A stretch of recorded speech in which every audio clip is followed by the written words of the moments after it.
When my telephone rang, it jerked me out of one nightmare and right into the middle of another. Where Shawn Windsor and Marc Fellhauer met with fear and fury in the dead of night. From the pen of ML and Marc, outstanding author of crime fiction, comes his most famous character as the Red Shovel Network presents The Adventures of ML Soul of Detroit.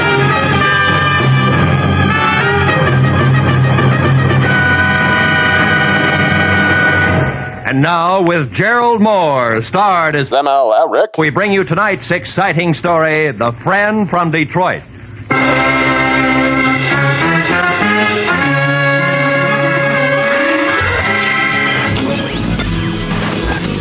You asked it around your truck around my face. It's gone. What are you doing? Come on. That is not paid for by them. That is paid for by the people of Detroit. You might be qualified, ML. I'm not qualified for this job. Let me tell you something. You want to go right now? Okay? You want to go right now, Al? Hey kids, it's your old pal ML Elric, and I say old because we've been doing this for a long time. This is our 200th episode.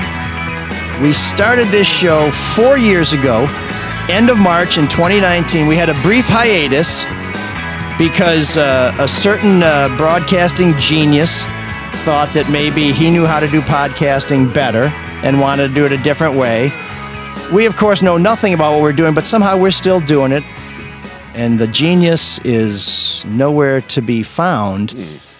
But that's okay, because we're surrounded by geniuses. There's our friend and co-host Marc Fellhauer, who's producing and helping keep this thing on the tracks. And then there's a certain wayward soul who sometimes comes in here to stay dry and out of the cold. By the way, Shawn is that intro your way of Angel Reese sort of pointing at a ring? Saying, I mean, is that what's going on here?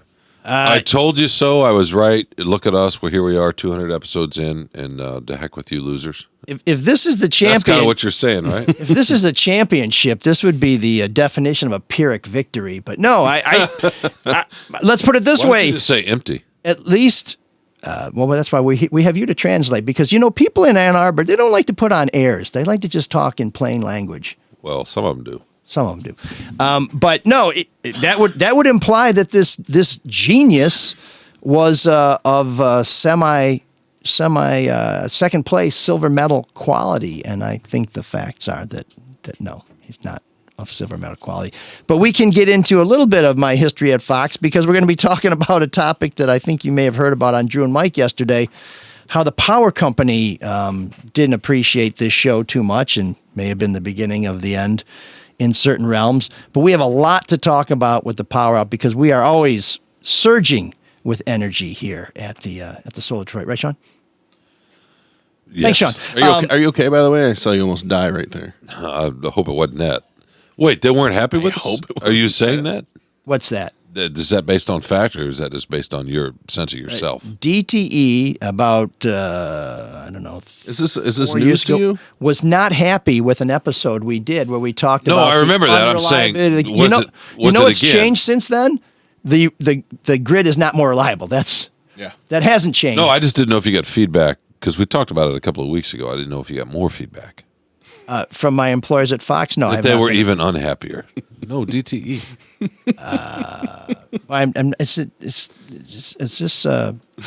Is this part of our hiring people with special needs program here? Oh, that's What's fine. happening? No. Keep relating to stuff a few years ago. That's good. But It relates to today Yeah.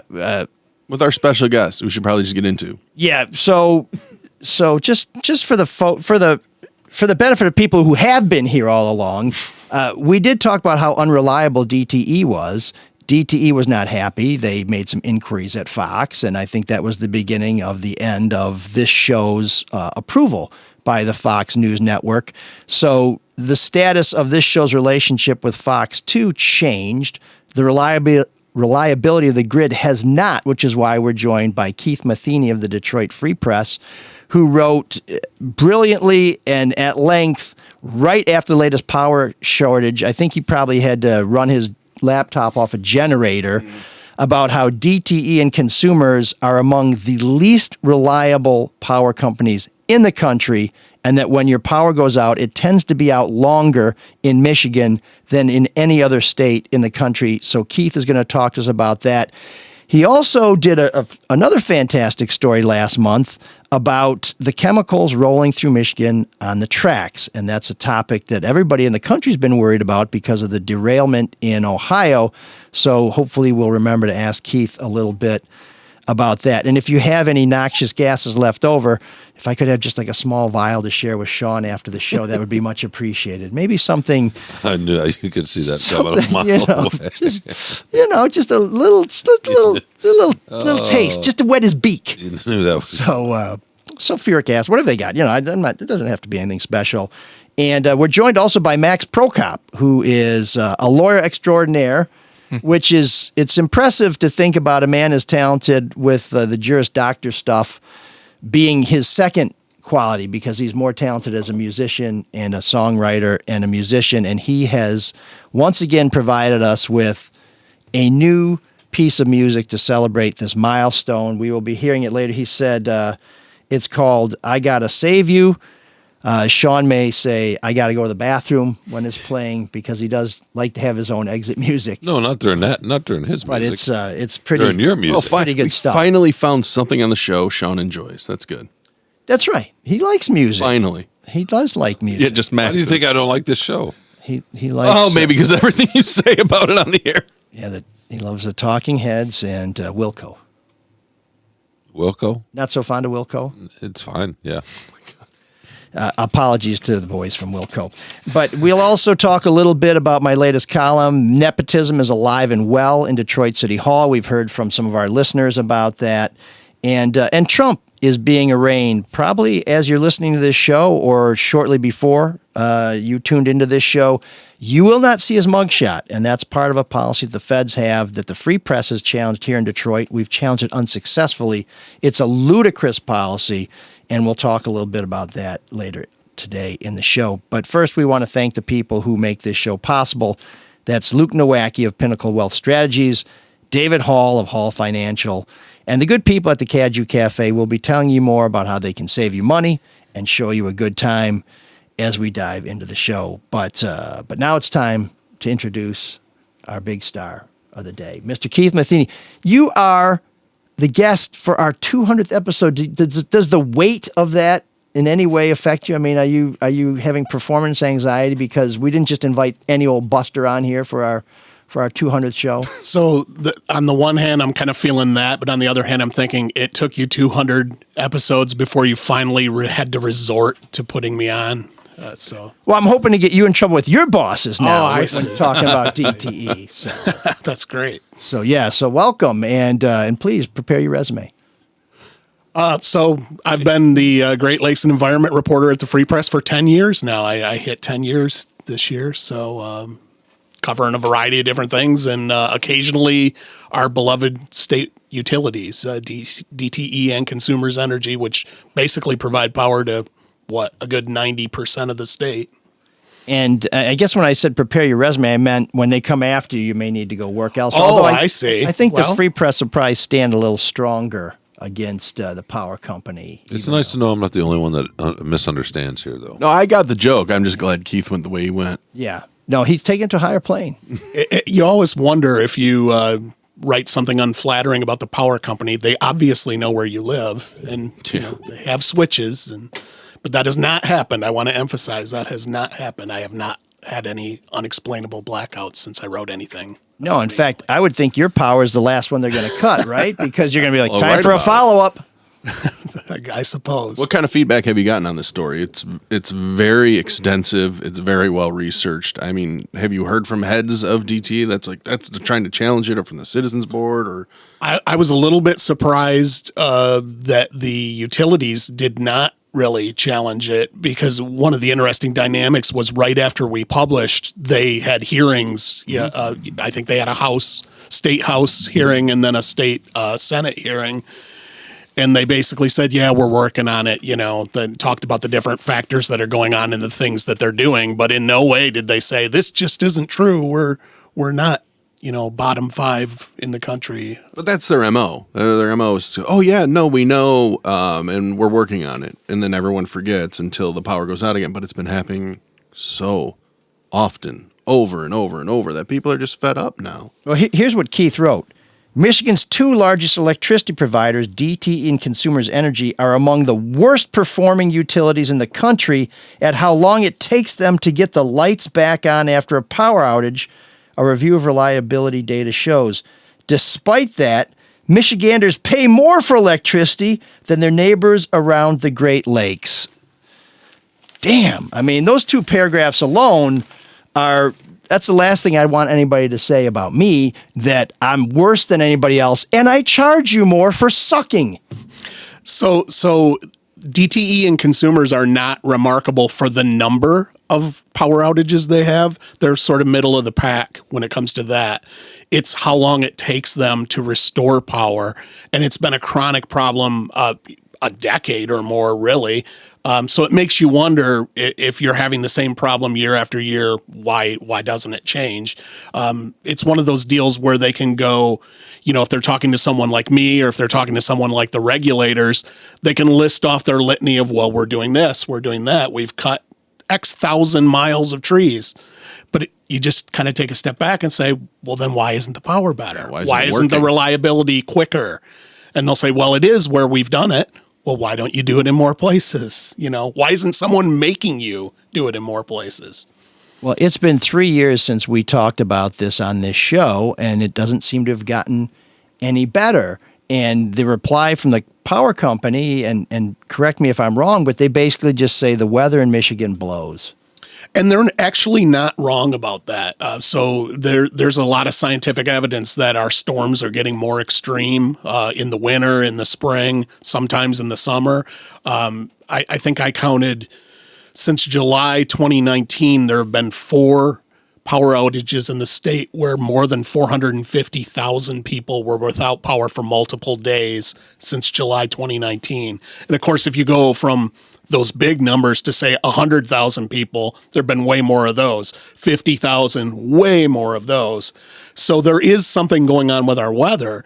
But one of the interesting things about looking at the data across the country, well, Ohio kind of has our weather. Wisconsin kind of has our weather, Indiana, Minnesota. Similar, yeah. So you can sort of get close to apples and apples as you're doing those comparisons, and they're just at the bottom when it comes to restoring power after an outage. Why? Or near the bottom. Why? I mean, what do you think it is? Do you have an opinion as to why they're so bad at getting the power going again? Is it the way our grid is set up? Is it just how the organizational structures of the companies are set up? There seems to be a few different things, and if you talk to the utilities, they'll tell you certain things. If you talk to people who kind of observe or critique the utilities, they'll tell you some of the same things or different things. One of the things they talk about is we have a very old transmission system. We were one of the first places anywhere to have electricity, for our cities. So when you look at a newer city, they're going to have more automation kind of built into their grid.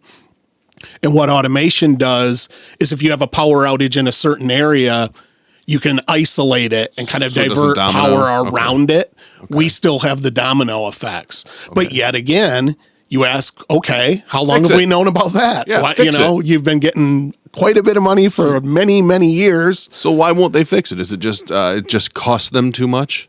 They say that they are fixing it, and they will point to, well, the regulators have to give us, they have to decide that they approve of what we're doing, and we have this amount of money earmarked towards putting more automation on our power poles. They're doing a little bit more on putting lines underground, particularly the line from your power pole to your house. Which is useful, because when you look at what is really causing all of these outages, well, it's tree fall and branches. When the wind blows, when there's ice, the branches break, they hit the lines, they knock them out. So I live in Berkeley, and there's a lot of old trees there, and we used to lose power all the time. They came through, trim the trees like they say they do, put new lines in, and thankfully, have had very few outages. But my thought is, well, these trees are still growing. So at what point are you going to come back? And what is this rotation you're on? Because trees grow when you don't cut them. I mean, they could spend more on cutting the trees if that's their simple solution for it. Right. If your problem is tree fall, DTE talks about this surge they did after the bad summer of 2021 storms, where we had a couple of these giant multi-day outages, they said, we're going to do a surge on our tree trimming. And they did. They spent, I think, $90 million more than the. But it's after the 170 problem. Do it Right? before the problem. And the point is, well, if you're only getting this percentage of improvement from the areas you've cut, why don't you spend many more, millions of dollars to do it in more places? Do you know off the top of your head what they spend on tree trimming? It's a lot. It's somewhere in the vicinity of about $170 million. And then they did this surge to add about 70 million more. But they've got a vast area. So, and it's sort of like painting the Mackinac Bridge, right? When you're done, you have to turn around and do it again. I guess my feeling is because I feel like people get really annoyed about two things of how these utilities spend their money. Number one, on advertising, which I don't get why they spend money on. Because they're a monopoly. They don't have to spend advertising. Right. They got all of us. No, whenever there's an outage, you start hearing new ads too pop up, like saying, we're doing our best, which you don't really need to spend that money, in my opinion. And the other thing is the amount of money they spend donating to these politicians, where they clearly say, hey, we're not being forced to do this, so why would they? And I kind of appreciate that argument, but they know what they're doing. Do you know how much money is spent in, lobbying and advertising? I didn't look at that because I was pretty tightly focused on reliability, but they certainly, they do spend that money. One of the things we found is I think the data went to 2021, and there are a few different ways of looking at how long you take to restore power when there are outages. One has to do with a formula that factors in all of the people that are served by the utility, and then another one is the duration versus how many people were out, and they're really bad in both of those categories.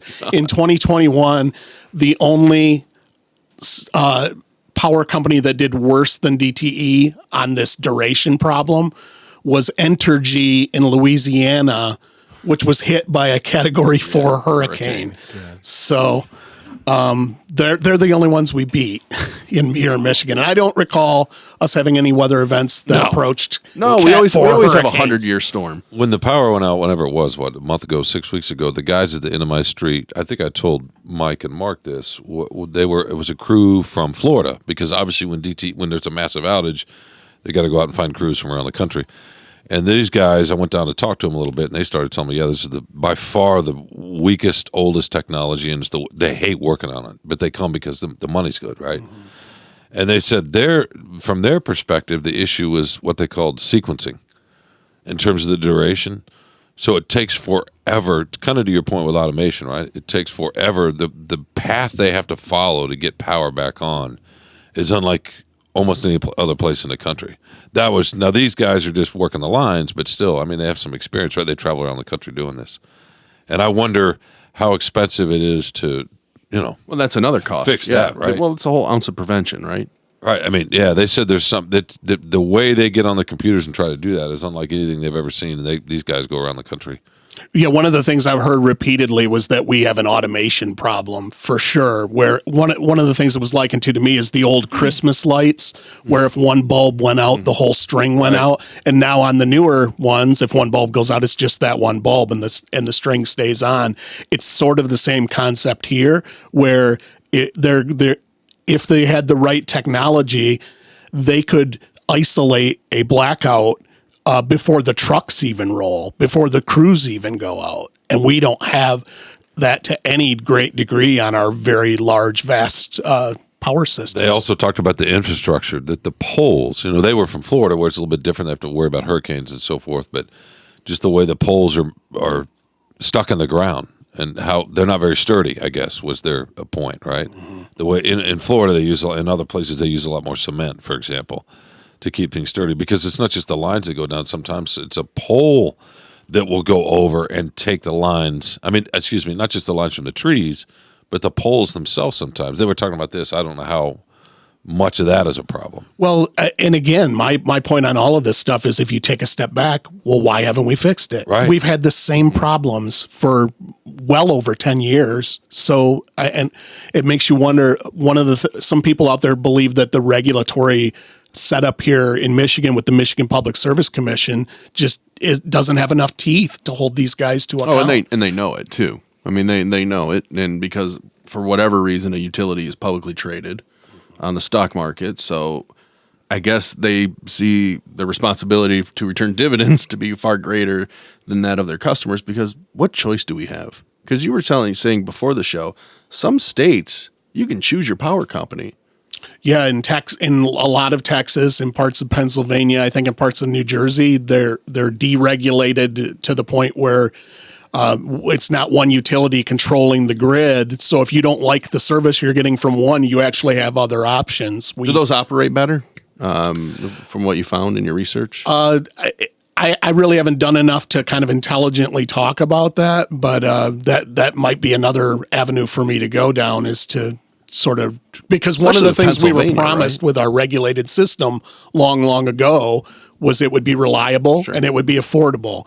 Well, as ML touched on, neither nor. we pay, especially on the residential side, I think the next closest utility was in Illinois, and it was 10% less. Wow. So that's how much separation there is from them to number two. What about public utilities? Because I've read that sometimes they're the most efficient. Like co-ops. Yeah, basically where the community owns it. So MPSC, the regulators, one of the things they've told me, they're kind of getting sick of doing the same things over and over again and not seeing any appreciable difference.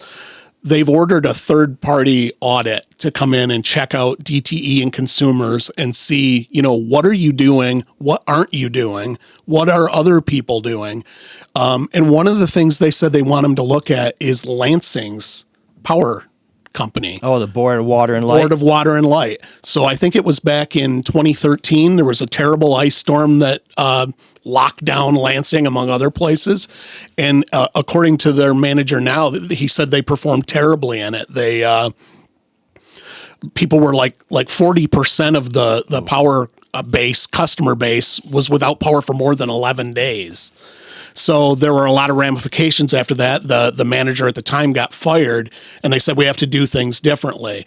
Well, one of the things they did was a giant surge of replacing the dilapidated, out-of-date equipment and poles and lines, a very aggressive tree trimming program, which I think they went from 3 crews to 33, and they've kept them in place ever since 2013. And when they're done in an area, they go right back around and cut again, which makes it easier, because at the time they were cutting 20 years of tree growth. You can imagine what that looks like. And you can imagine how people freak out. Hey, what are you doing to my tree? One of the things they said they did was they were kind of heartless about that. Like, you know what? We are not going to have tree branches above our lines. And sorry if you don't like it.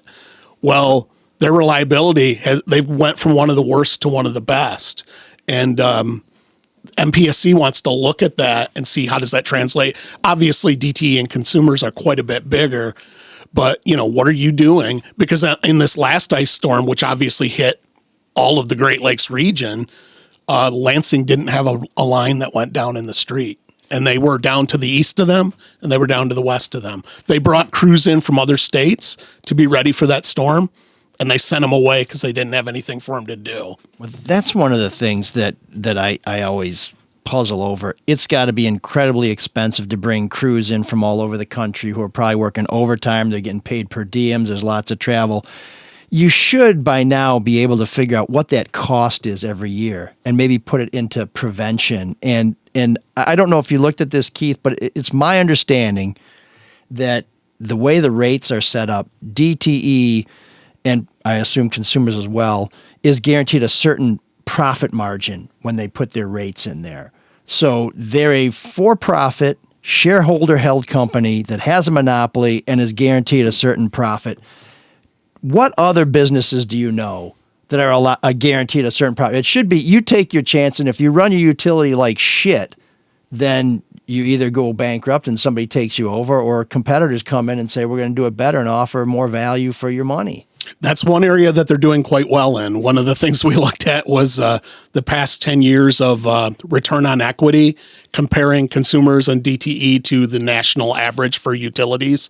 They've been consistently above it and well above it. So they bring in more money for their investors than the average utility, despite, at least on reliability in getting the power restored, being among the worst in the country of utilities their size. So that's one of those things where maybe you need to sacrifice some profits, maybe not all of them, but some of them to make your service better.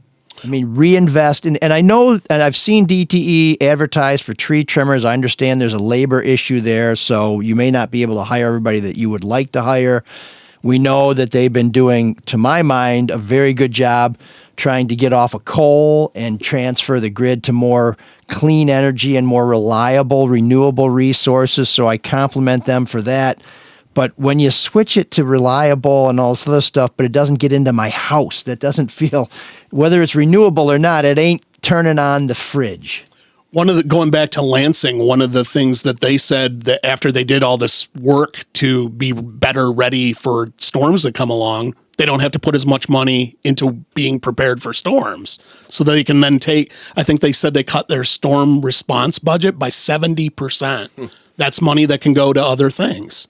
And in their case, probably to lower rates, right? Because they're not a for-profit operation. Right. Yeah, their rate they've done some modest rate increases over the years, but all the stuff I'm talking about with them, they never had any super dramatic rate hike. So it can be done. You think about how vast DTE and Consumers Energy's power areas are, and then you think about a storm like that recent one we had, the ice storm. What did that cost, the response to put all those wires back up? And imagine if you had hardened the system to be more ready for that, the money saved to do other things with. Yeah, it's one of those things like changing the oil in your car, or do you want to replace the engine? Well, I think changing the oil is not only cheaper in the long run, but it's easier to budget for because you know you're going to spend this much every 3 months as opposed to, in 3 years, I got to get a new motor. I mean, this does not seem that complicated to me. And one of the reasons why I think we caught DTE's attention when we talked about this a few years ago with a guy who installs solar systems is they were going for double-digit rate increases, but at the same time, they were slashing the amount of money that they were paying to people who generate their own power and feed it back into the system. Now, in the interest of full disclosure, I'm one of those people. I have solar panels, and we generate power, and we sell it back to DTE during the day, and then we buy power from DTE at night to keep the lights on when the sun's not high. But it just seemed crazy to me that they would want to jack up the rates, but the people who are generating their own power, they want to lower what they're going to pay them. I mean, it's illogical. And when you talk about, people keeping their power on, the more it's kind of individualized, the less problem you're going to have with, if your neighbor has an outage, right? Well, in theory, but because we're tied into the grid, even if the sun is shining, I get no power from my panels because I get shut down when the grid gets shut down. And that's to protect the line workers. And we should be clear here. I think this is obvious, but let's put it on the table. We got nothing but love for the line men and women who go out there. They're going out in the shittiest weather, in the most terrible conditions. 16-hour shifts, if not more. Incredibly dangerous jobs. I can't imagine working a bunch of doubles and then dealing with live energy and saying, well, I'm kind of tired. Maybe I'm not going to pay as close attention. Next thing you know, you're a piece of bacon. I mean, God bless these men and women who do that. I'm sorry some of them were distracted by Shawn, who hopefully brought them some biscuits or something to warm their bones. No, they were chilling in the street waiting for orders. But okay. So except for those slackers on Shawn's block. No, they weren't slacking. They weren't slacking at all. They were exhausted. They'd been working for however many days straight. Yeah. And your presence invigorated them? Well, these people are treated. It does have that effect on people. They call you double espresso on the street. That's what they. It's one energy problem they can't fix. Yeah, right. No, they can't. Keith, so who has the teeth to make them change? Well, one of the things, maybe the legislature, I know. They have no incentive to do that. It makes you wonder because I feel like we do this little two-step where we have a big outage. People are very angry. They get their, lawmakers angry. We have angry hearings. We get a lot of contrition from the utilities about how they're going to do better. Rinse and repeat. Yeah. So are we in a fundraiser thrown in there along the way for the lawmakers? Sure. Are we in a rinse and repeat again? Time will tell. but I did feel like the vibe this time was like, are you kidding me? Again, in the middle of winter, I'm without power for 5 days. But they know, like you said earlier, that the atmosphere in this state is very advantageous for them. Is it because the Public Service Commission is weak? And who's on that commission? And how do they get on the commission?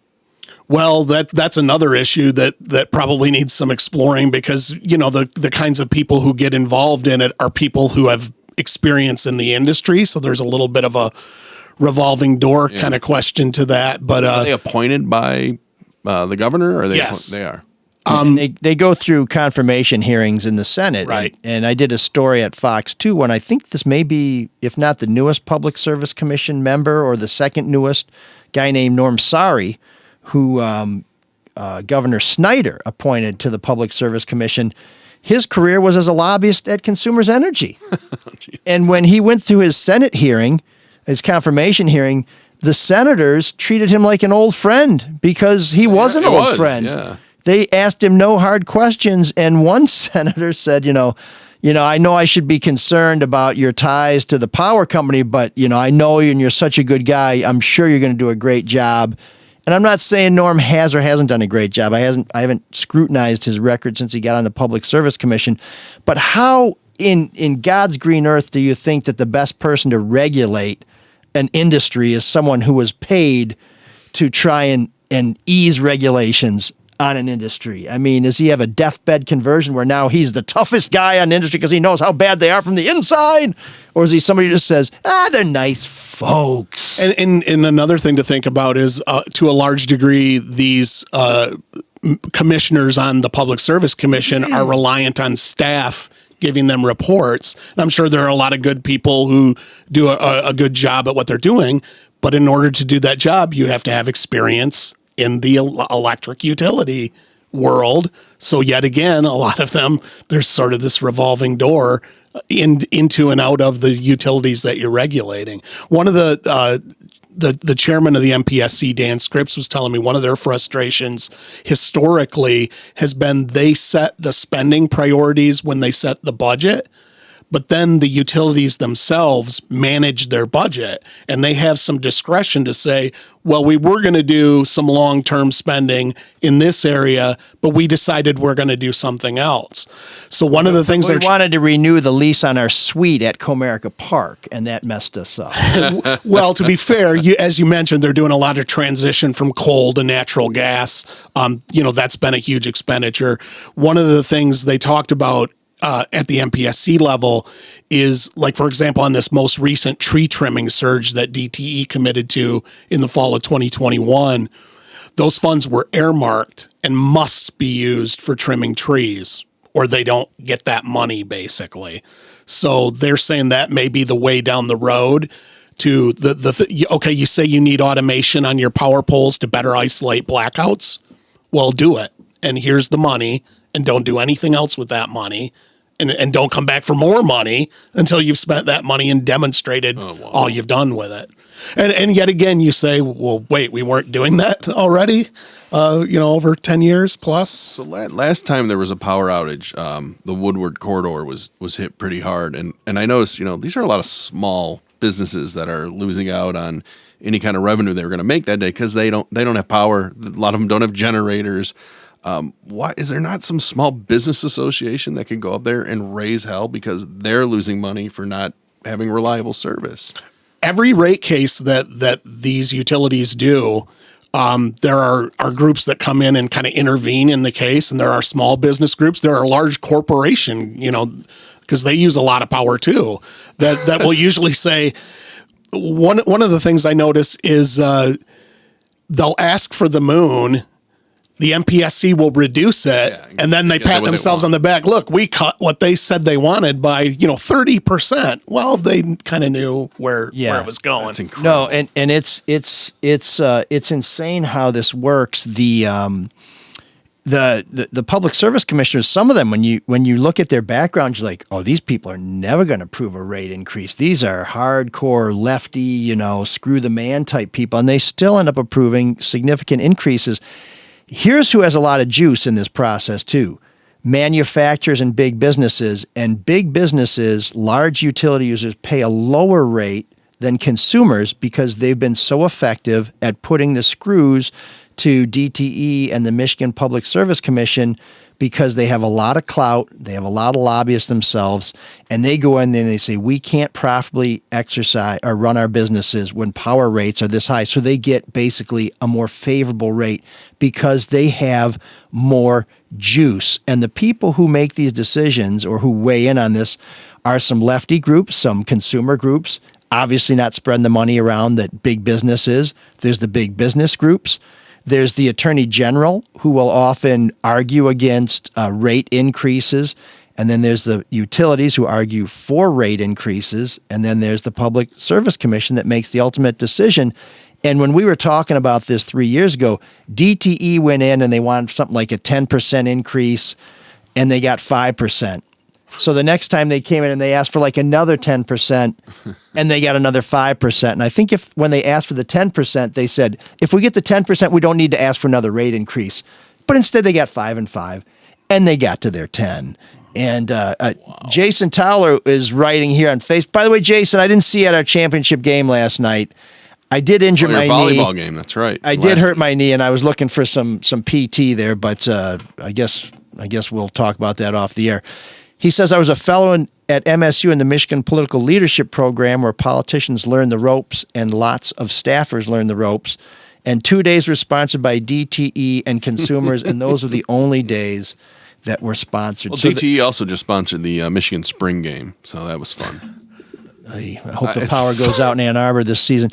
Well, it was a really bad day, too, and a lot of people did lose power around there, so I don't get it. Because we're fucked, man. There's nothing we can do about it. But the care and feeding of lawmakers starts very, very early on, and it's very hard for them to get weaned from that money. But the problem is, as often happens, we get mad, the power's out, the power doesn't go out for a while, we move on to something else. There are people in Lansing whose job is to basically stay mad about this all the time. And stories like Keith helps remind people how the system works, that it's not working, and that we need to do something about it. So Keith, thanks for really diving into that. I mean, it's so you can still find it at the Free Press. We will put a link to his story on our website. That's mlsoulofdetroit.com. The other thing is we'll put a link up there to subscribe to the Free Press. This is a subscriber only story. With this link, you'll get a $5 Amazon gift card if you subscribe to the Free Press. And I think it's something like you get a year's subscription for $9.99.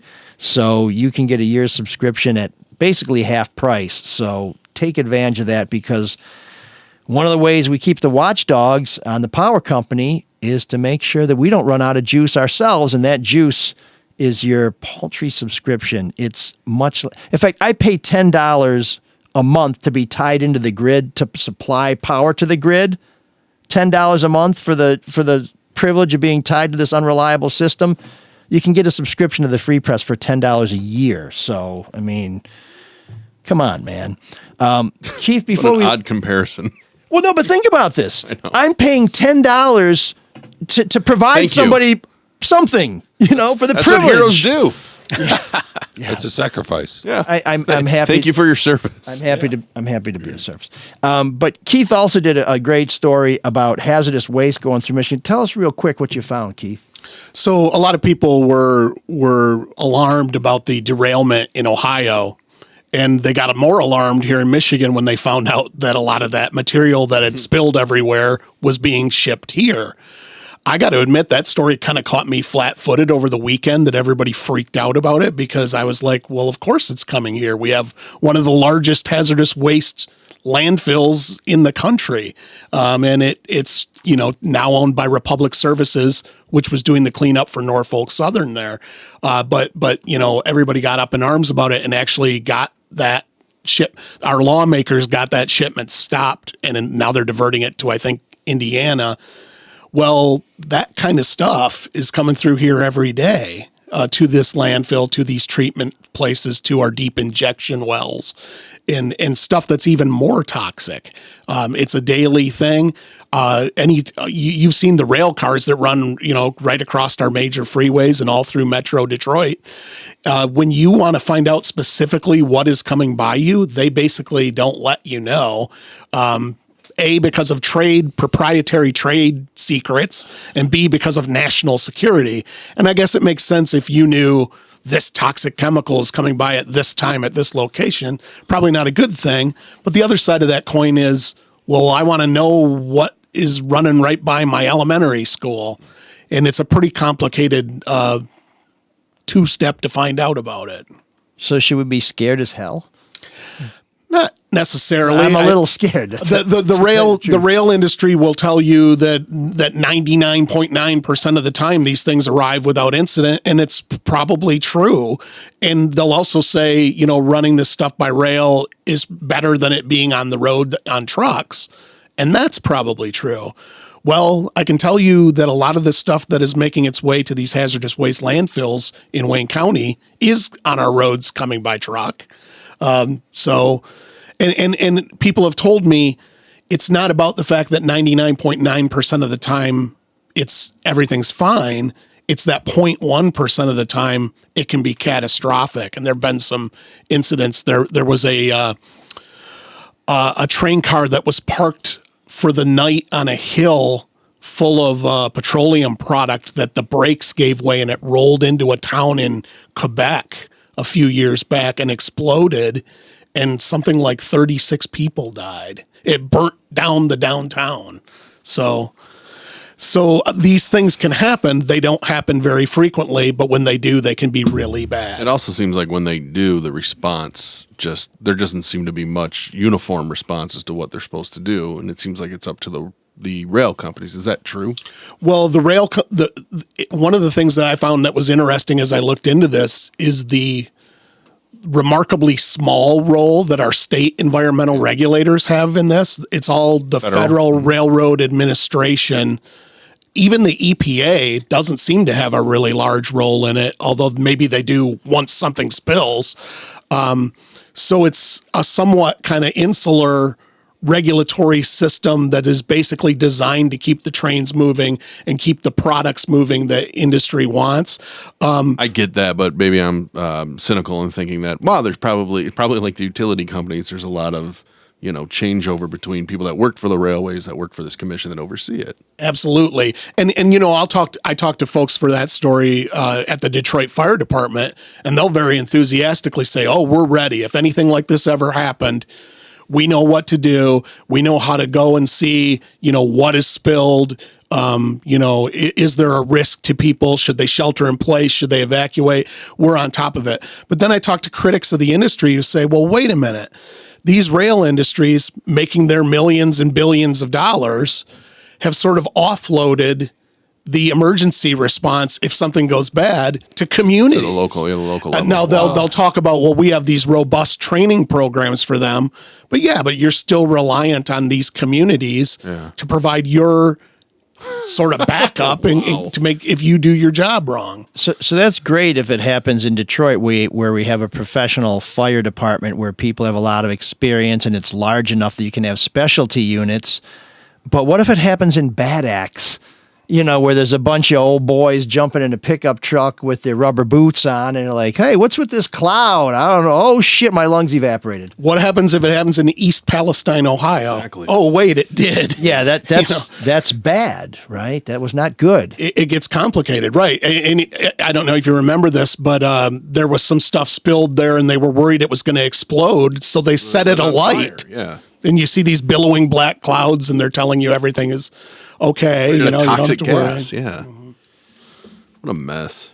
Well, Keith, usually when we hang out, it's a lot of fun. But being the most depressing person in a room with Sean Windsor. Yeah, if you're watching us on YouTube, I'm not sure that you're seeing a lot of smiles here because we're now kind of really scared. This may be our last episode, depending on what we run into on the rails on the way home.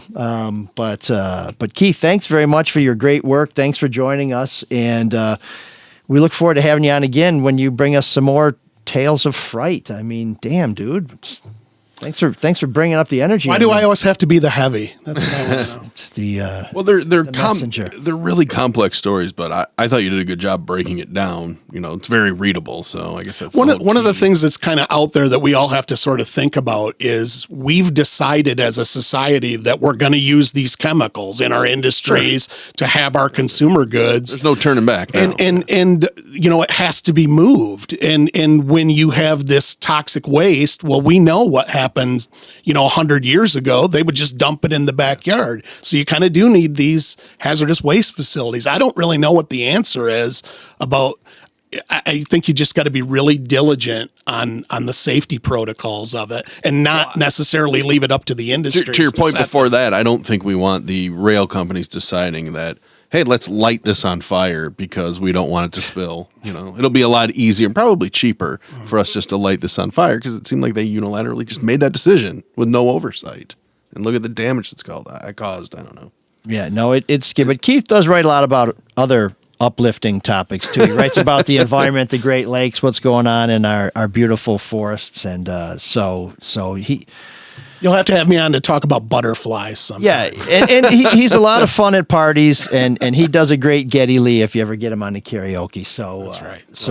So Keith he's a man for all seasons, even if this tends to be sort of a bleak one that's really scary and terrifying. But thanks, man. We appreciate it. You bet.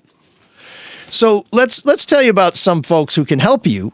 Keith can help you by keeping an eye on the people. He's the watchman who makes sure that these guys don't get away with, I don't want to say necessarily murder, but with all kinds of things that could lead to death and destruction.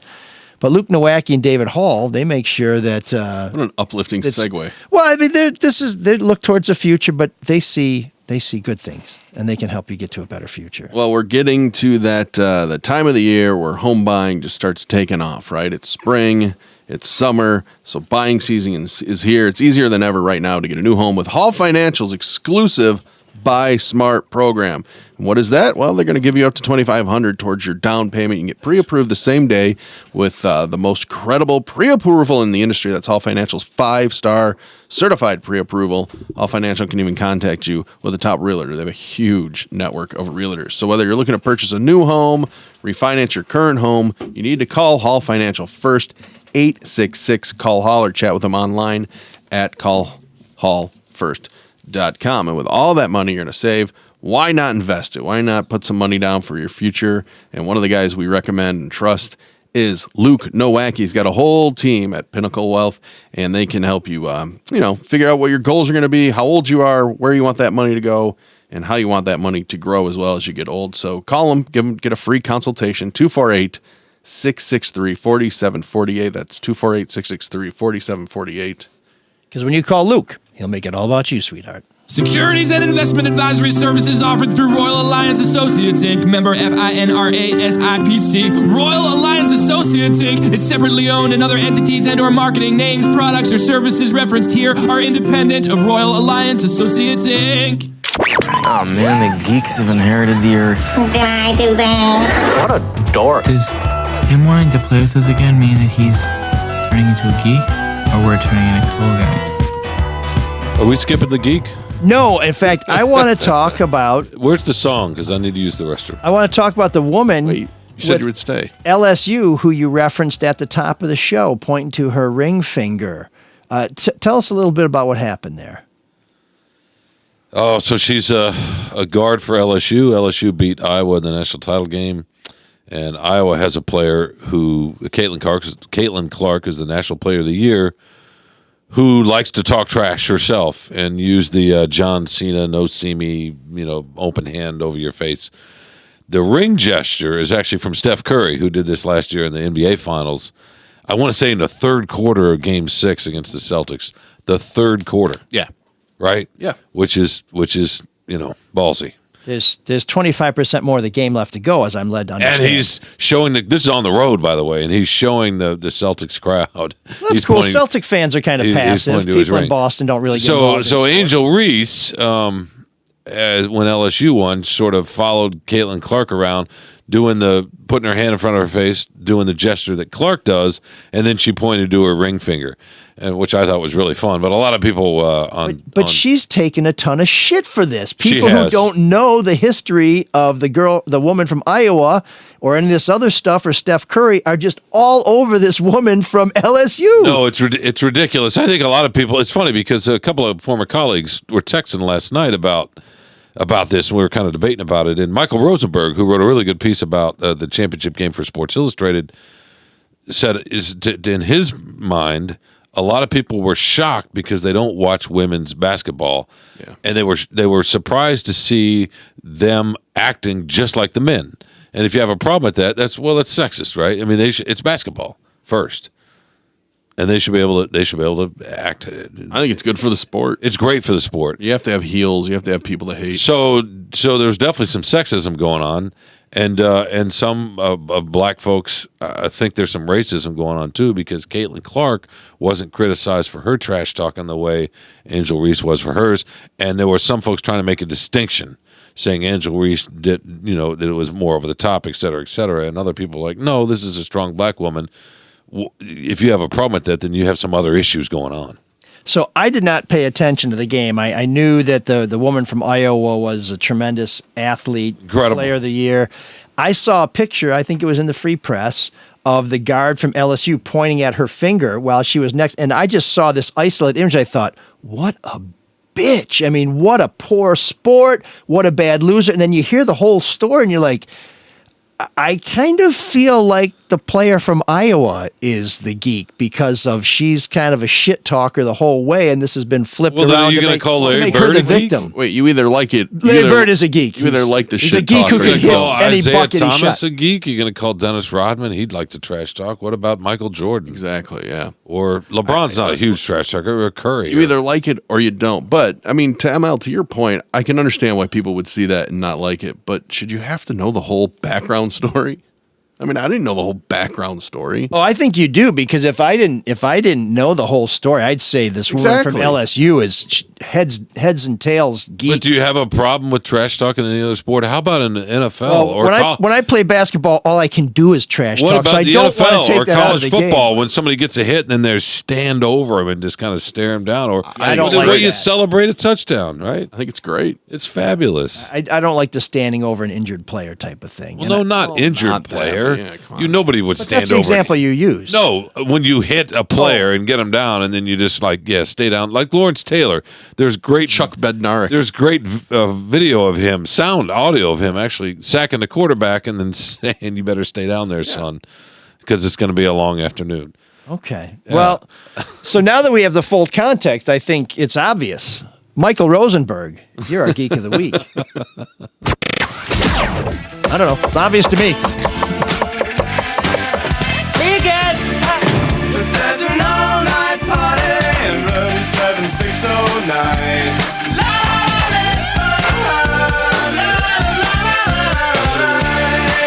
And you can dance together all night if you've got the time.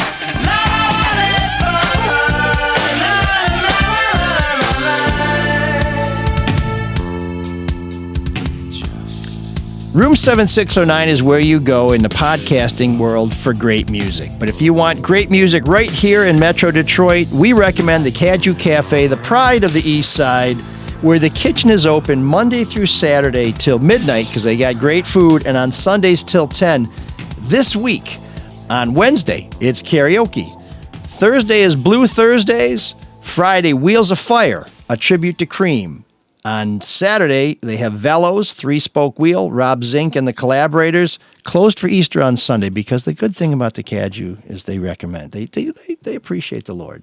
You got to take some time for Jesus, right? Amen. Even Jesus is just all right. That was more than just a song. It's a whole, I guess, some whole religion based on that. And then on Monday, Evan, Perry, and Friends for the Open Jam, Muscle Madness, all you can eat mussels. Tuesday, well, just make your own fun. And then we're back with karaoke on Wednesday. So to find out more about all the great stuff going on at the Caju Cafe, great music, great food, great fun, the feather bowling lanes are always open, go to cajucafe.com. We have been challenging our listeners to nominate songs, pop songs that they've heard where when they listen to it, they say, wait a minute, that's got a great new wave hook in it. Mike Johnson, who's always on top of new wave developments, this week suggested this fantastic song by Lady Sovereign. I want you to listen to it. And on the back end, I'm going to ask you this question. Which new wave song do you hear when you listen to So Human? That's easy. I know. Everyone, we've had one of them days, but listen, me, you cannot relate. I'm a star, I'm an individual, uneducated example of intelligence. I'm considerably cool. Had bad days, offended people, been booed off stage, been down in steeple. Anyways, things change always. At the hotel, always. I'll be gone again in 4 days. Wait, now it's this. I made myself so sick. I wish I stayed. Let's sleep today. Yeah. I'm so human. Yeah, yeah. It's so great. Yeah, yeah. For me to feel this way. Yeah, yeah. I'm still human. Yeah, yeah. It's so great. Yeah, yeah. For me to feel this way. Yeah, yeah.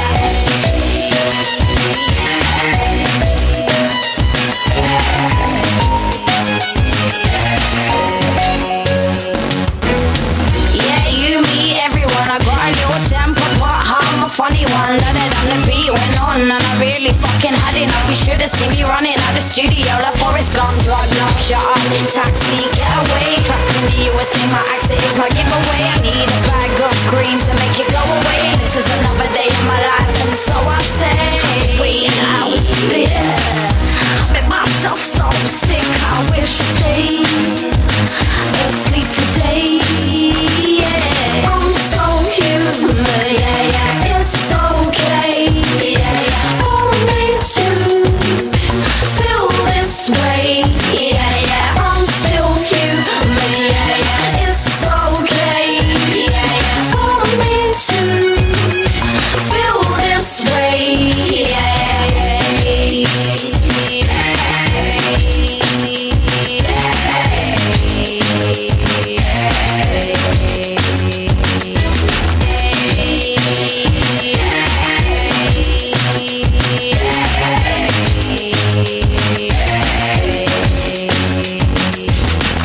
feel much better, when you've had a better day than yesterday. Doesn't it feel much better, when you've had a better day than yesterday. Doesn't it feel much better, when you've had a better day than yesterday. Doesn't it feel much better, when you've had a better day than yesterday. Yesterday, yesterday, yesterday, yesterday, yesterday, yesterday,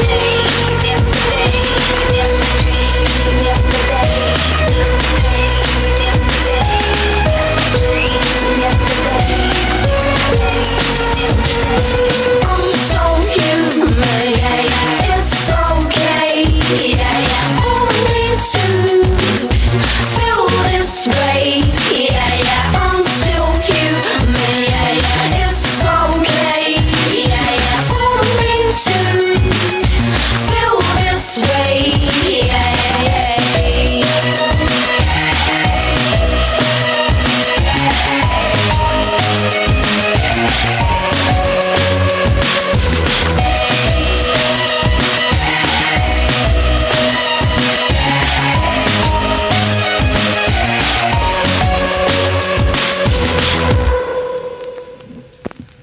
So sometimes people sample a riff and they use it in their song. This one just completely and utterly ripped off the entire song and used it as like a music bed for their little hippity hop thing. Oh my God. Does anybody? Sounds so old. Yeah. I am old. It's been 4 years. Who knows, Max? I'm gonna hold you for last because we can't let you have the professional edge on this. Sean, so Warren G should never have sampled Michael McDonald. Is that what you're saying? No, it's fine. And Under Pressure with Vanilla Ice, is fantastic. It's great Yeah, but stuff. they didn't credit him. Well, that ended up being a problem too. And who ripped off Hall & Oates? Was that Puff Daddy? Well, he took every hook. Well, he from took the Diana 80s. Ross's "I'm Coming Out," right? That was probably his biggest hit. But that's more. I mean, this is you don't have this new wave classic. You don't really have. You have somebody talking basically. I mean, this is a straight up robbery. But who knows who was robbed? I mean, they get songwriting credit, so is it a robbery? And speaking of talking, we've probably done enough on this subject. Oh boy! Well, it's just this simple questions. You know what song this is? No, I don't. Okay, Mark. It's The Cure, but I don't remember the name of it. Okay, now we're going to Max for the closer. Close to Me. That's right. It's Close to Me by The Cure that was borrowed by Lady Sovereign. She is a sovereign, so she can do what she wants. And as a lady, we're going to respect her right to do that.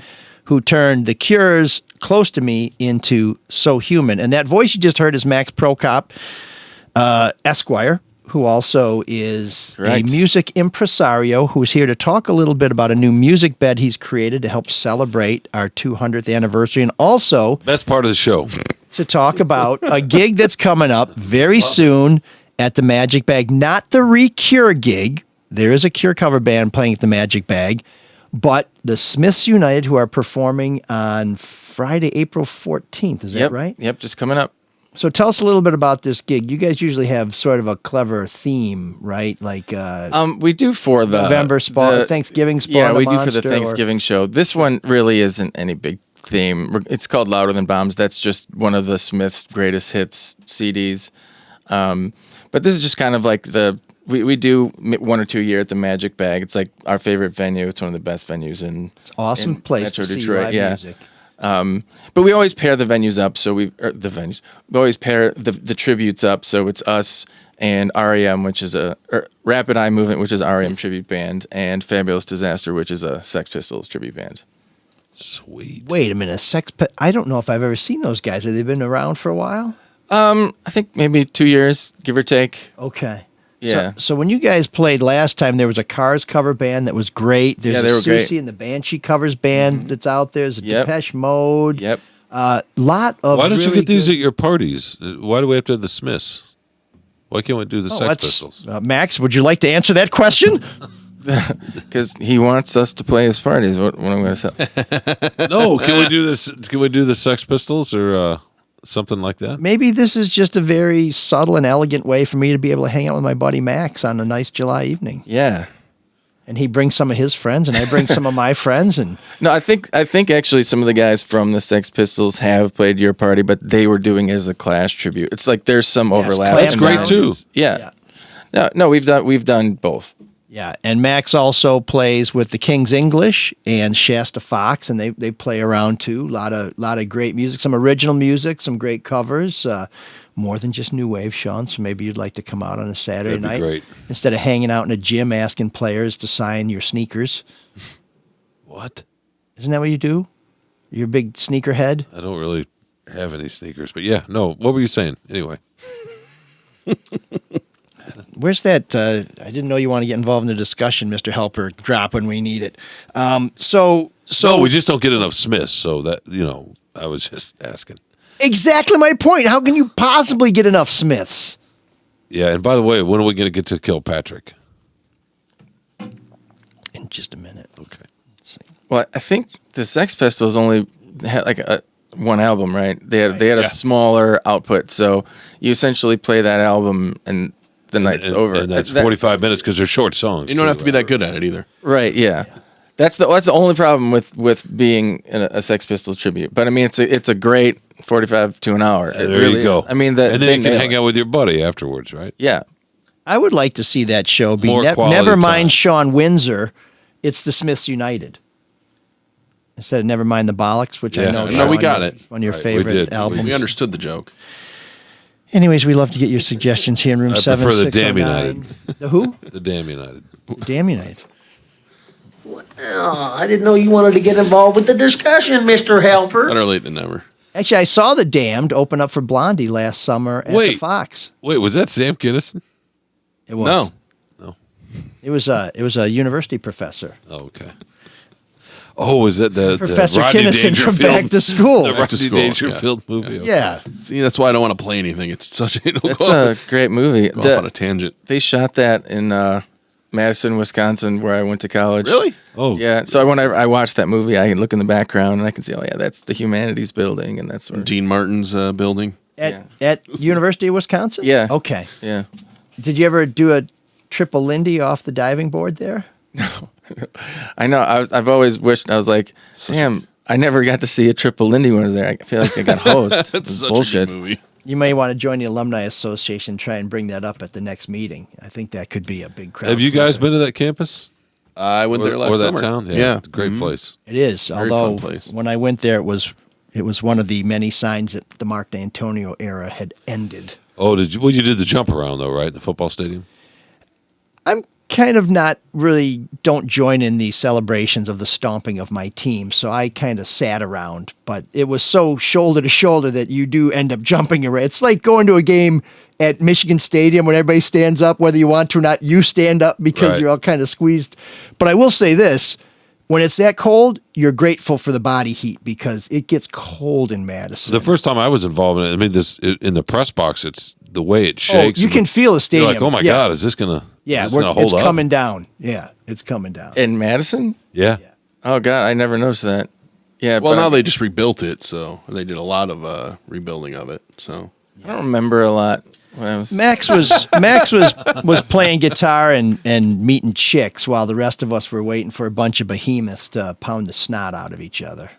That would have been probably in the Barry Alvarez era, right? Yes. Yeah. Okay. Yeah, and that Ron Dane, I think, was like the star football guy. The Great Dane. Well, we would love to have your suggestions here at Room 769. Send them to mlsoulofdetroit@gmail.com. We are looking for not new wave music that takes a lot of new wave hooks. So please send that to us.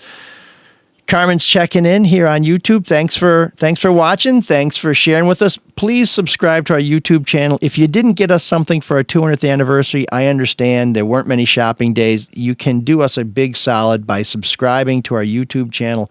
It's Soul of Detroit. Just go subscribe, like it. Most importantly, hit the bell so you get alerts when we go live, because it's always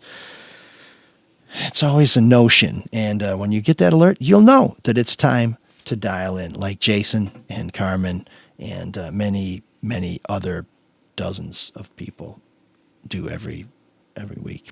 And if you miss a show, you can watch the replay as well. Really sold it well there. Yeah, I kind of started to. Colin Robinson got to me at the end of that one. We want to thank our donors, and that includes Bryant, who supports us all the time on a regular basis. He made an extra donation last week. He says, a small donation to ask that I not be referred to as a sugar daddy by 3 older married men ever again, because I think, Sean, you called him a sugar daddy. Oh, I did? Yeah. And he also adds, he's like, I would be happy to be somehow associated with Mark and ML, but that Shawn guy kind of creeps me out, although he could clean my toilet. Nice. I'm happy to. Okay, so I made the last part up, but I think he. Well, now you know he's available for cleaning toilets. He'd be pleased to know. Well, there's a lot of people who were strangely intrigued by Shawn's quotidian duties here. Sorry. Nancy has Try to supporting keep the it show. interesting as best I can. Isn't that the name of the Scarlett Johansson farts band, the Toilet Cleaners or something? I thought you were Toilet going to say bowl the cleaners. Quotidian Yes, stuff. yes, it is. Matt Farley. I know him well. He's a good friend. He's the one that does the Luke Nowacki tag. I know. I same guy. recognized it. I was like, oh my God, it's Scarlett Johansson farts guy. So Michael sent us a generous donation and just says Shawn labor story money, and that comment will make a lot more sense as we get into your feedback. And we got a lot of feedback this week. Mark, would you like to start us off? Sure, Milk Toast is the name. Says, I'll donate $20 if Shawn tells more physical labor stories on the next episode. I did cry laughing about the fridge stories, what this person says. I think people like knowing that you were trying to push your car out in ice and that you got so much joy about cleaning out a fridge. I didn't even remember about the car, but what? You don't? You almost died. Did I have to push my car out or something? I got stuck? Okay. It was like a month ago. Okay, well, I don't know. I don't remember these things. But thank you. And Michael. Pulled a Jeremy Renner. Yeah, he almost did, actually. Yeah. Got clipped by the plow. Yeah. Oh, I was the front tires weren't a little divots, not divots, but miniature potholes that were Yes. stuck. Okay, yeah, they were spinning. I had to rock it to get it out. That's right. That was the last time Sean rocked it. Anyway, Milk Toast is actually Michael, and he sent more than he said he would. So, Milk Toast Michael, thank you very much. That's awesome. Sean, do you have any feedback? I do have some feedback. Oh, he's going off script. Look out. Well, Here it is. Carlos sucks. This just came in. Dear Sean, if you were on ML's show today, wow, I think that's even a question. Is sort of that's hurtful. Yeah, true. I hope you discussed Not inaccurate. I hope you discussed the LSU officiating. At what point do we wise up that, quote, bad officiating might actually be refs rigging the outcomes, scores, and prop bets of games? Seems we're all schmucks for pretending it's not possible for refs to be biased to swing games and or literally rig them for financial gain, ratings, or entertainment value. Look at the small sums credentialed politicians throw their life away for. You're telling me somehow low-watt ref is such above a thing? Please. There was a lot of seething envy and jealousy of that cute gal on Iowa. Cute gal. She was the only reason, 9 million of the 10 million viewers even tune into such a boring tournament. And I will say this, thirsty desperation to be cruel and taint your opponents for viral fame has ruined amateur sports. It's so repulsive and uncouth, especially from young women. All the best, Robin. Oh, there's a lot there. Wow. So, I think the only sport where we're aware of a referee admitting to fixing games was in basketball in the NBA. Tim Donaghy. Yeah. It was. I read that just to show, because we talked about this earlier in the show, right? Just to kind of show what the LSU gals are up against, the kind of thinking they're up against. No offense to The Robin. gals? Don't you mean the women? The varsity athletes? I didn't say girls like you do. I said Gals. gals. Gals is fine. Yeah. You're a cowboy. No, that'd be Whoa, cowgirl. it ended right. That's Buzz Me Cool. I do love that. I do love that song. Anyway, I will say this: the poor officiating in that game seemed to be from multiple both sides. officials. The fouling, the LSU's best player sat in the second quarter because of foul trouble, right? So for most of the second quarter, the fouls were even most ways. But when you celebrate and you get in, see this person's saying uncouth, taunting. You didn't necessarily like it. You're about to make somebody the geek of the week because they celebrated a little too much. But I referred to higher authorities. Meanwhile, what do you do when you're playing at Clark Park on the rink? I don't have enough breath left to talk shit because I'm trying to catch up with everybody on the ice who's better than me, which turns out to be everybody on the ice. Well, I remember you liking the talk in basketball a little bit. That's the only part of basketball I do well. I talk yang and occasionally get my hand on a shot. That's it. And I did have a little bit of a hook at one time, but I wonder. It's interesting that she said, and I think Robin emails a few times, which is I like her emails. Yeah, I very do too. thought provoking. But now she's going directly to Sean. She's cut us out. But she's playing favorites. I included you guys. No, but I didn't get that email. That just went right to you. Guys, gals. Anyway, I included you guys. Can you access it again? Because what was the part she said about amateur sports? Like, what did she think was ruining the amateur sport? She said, let's see. There was a lot of seething envy and jealousy of that cute gal in Iowa. She was the reason people watched. I will say this thirsty desperation to be cruel and taint your opponents for viral fame has ruined amateur sports. I'm not sure. Oh. I don't see any cruelty in that at all. I just think that's part of basketball. Yeah, I don't look. I love smack talking. I think it kind of is what makes sports interesting. I don't know if you saw that third grade team that was doing it that went viral. I did see that. That was. By the way, it got their comeuppance when they got destroyed like a month later by another team. I did see that. What were they doing? They were holding up the three fingers after hitting a three ball, or doing the too short. Yeah, they were just assholes. Third graders were calling people too short. Well, they do. There's a hand gesture that's well known in the NBA and college basketball right now. If you score over somebody, what they see if you score over somebody, I don't want you them turn doing around and you hold your hand down to the ground and you say too short. Like Hunter Dickinson does that sometimes, right? But when you talk about it, not for Michigan anymore. When you talk about it being an amateur sport, that's kind of where you're going to lose me because it's not. I don't see it as being an amateur sport. I see it as being big business. And some of the people that did these things, like the Cavender twins, remember they shushed the crowd, or one of the twins shushed the crowd after she made her free throw. She has a major NIL deal. Caitlin Clark, I believe, makes over $250,000 on NIL deals. That quote cute Iowa gal, which I don't want to say that's code for anything, Robin. I don't want to assume that, but I'm just saying, Robin, that could be seen that way when you say that cute Iowa gal. Is she attractive? No, I don't think that's what she's saying there. But anyway, she's the biggest trash talker in college. Caitlin Clark, yeah. Caitlin Clark, yeah. She's the biggest trash talker in women's college basketball right now. So, Okay. Sean, do you have any other feedback to share with us? Oh, yeah, something about what you wrote. Yeah. Okay. Well, it's taking a shot at me, so I thought you'd appreciate it. Oh, was it? No. Nobody messes with my pal. Well, then, who messes with me? Mayor Duggan, and I can't see, it's blocked out, so I can't see who this is from. Sorry. Mayor Duggan does not have any relatives working for him. I checked. I follow the widely accepted journalistic practice. I think that's my response to the emailer. Yeah. Is there anything at the top? Nothing. Nothing at the top. Is there anything at the top? Can you see? Do you want to take a look? Sorry, I printed the wrong one. Here we say. Well, this is why it's good to pre-read this before. Oh, wait. Can I read that, though? I like that. I follow the widely accepted journalistic practice that requires me to limit my work to the facts. Wow. Well, let's get the call before we get the response. This comes from J. Ann. I think we can figure it out. I'm gonna pretend that we're gonna do this in post. We're showing it. Nothing new or refreshing about your article. Same old writing attacking the black politicians and not a mumbling word relative to the mayor and those who may be working for him. I guess you're trying to get another award. One thing is for certain, it definitely will not be about fair and balanced writing. That's for sure. Now we're going to skip over that. In that same sentence, there's two clauses that are superfluous and basically say the same thing. One thing is for certain, and that's for sure. And we'll just get to the content of it, which is I wrote a column in the Free Press on Sunday, the On Guard column, about... Was that superfluous too? No, I thought it was setting it up. Okay. It was. I kind of went general, then I went specific. I write a column, and then I said specifically what the column was. And there was a purpose to that, but it could have been a little bit gratuitous. Anyway, I'm glad we're not wasting any time on such mundanities. But this is what people love: the fridge talk. They like the quotidian stuff. We'll see if Milk Toast sends me $5 for referencing my column twice in one sentence. But I wrote about how the concerns about nepotism in Detroit City Hall are alive and well because not mayor yet, City Councilman Coleman Alexander Young Jr. has hired his mother as his chief of staff.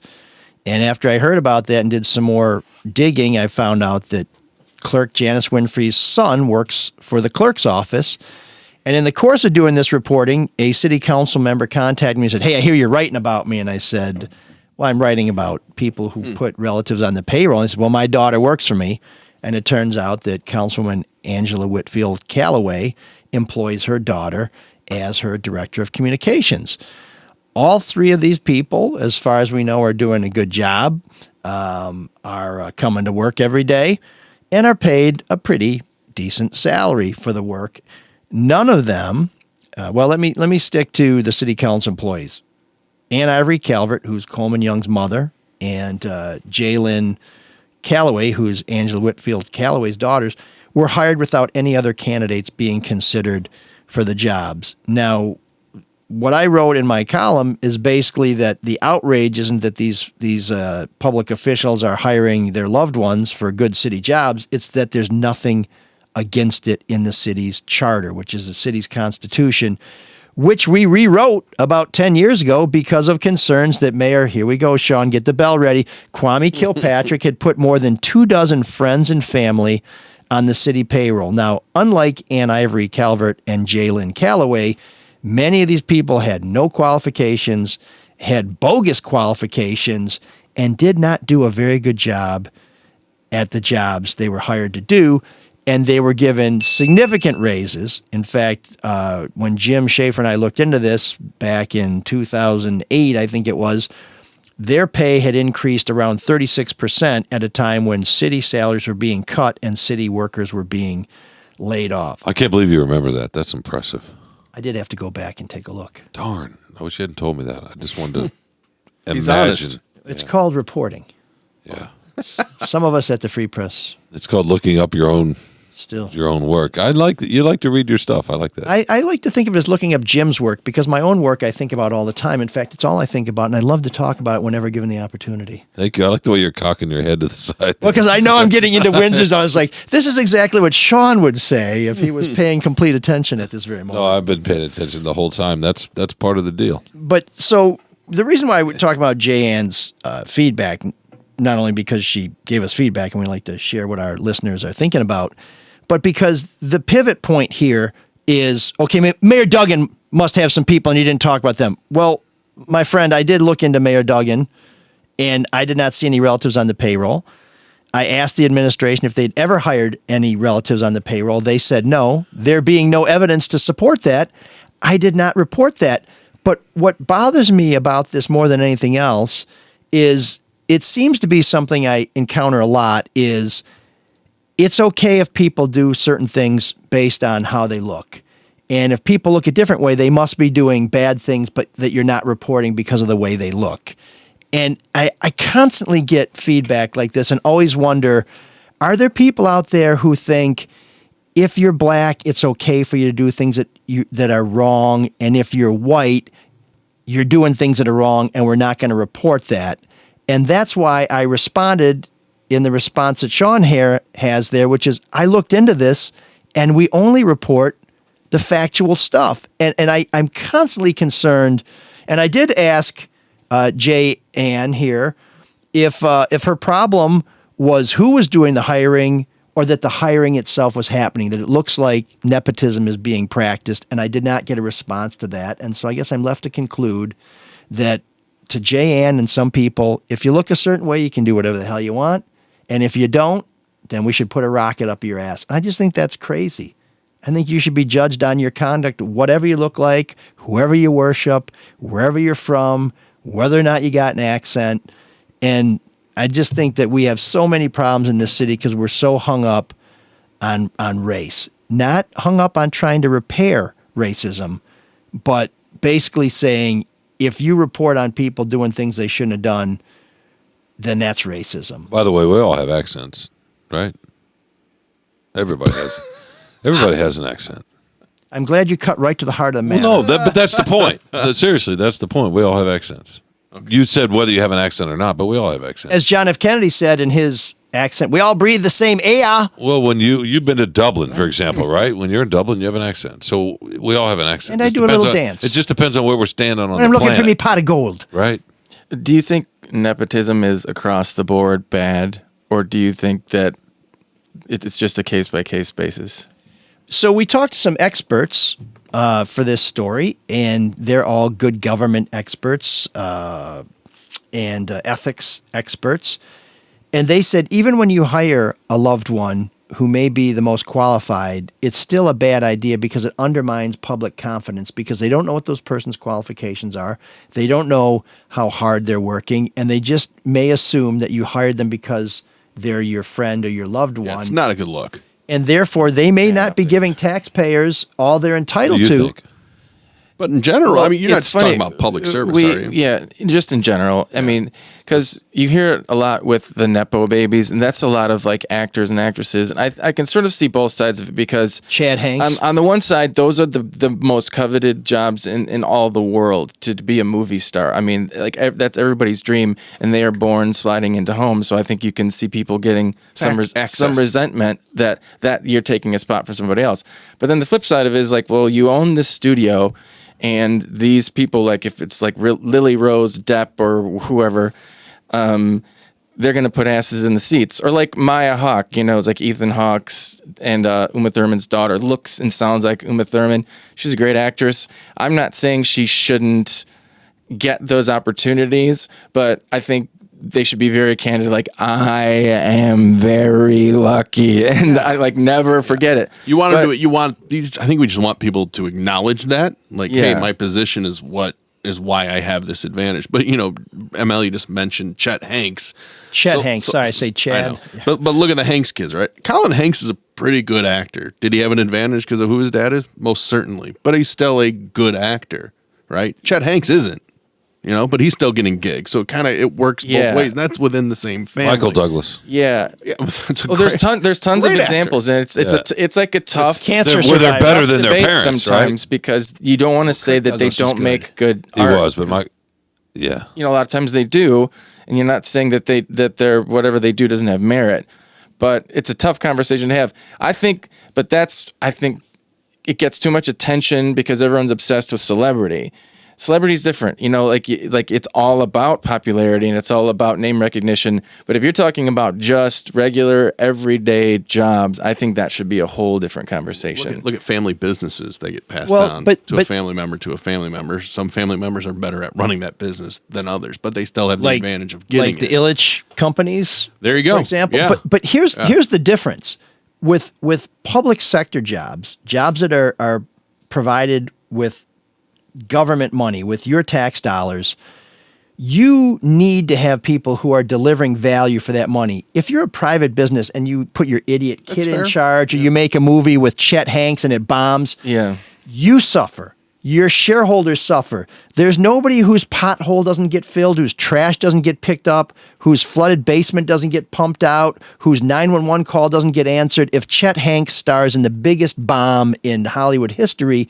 But when it's in the public sector, you really can't. And the other thing is, let's say my daughter is answering calls from constituents, and they call and say, your dad, the councilman, is doing a lousy job. He doesn't seem to care about my neighborhood. And my kid says, you don't talk to my dad about my dad like that, blah, blah, blah, blah, blah, hangs up on him.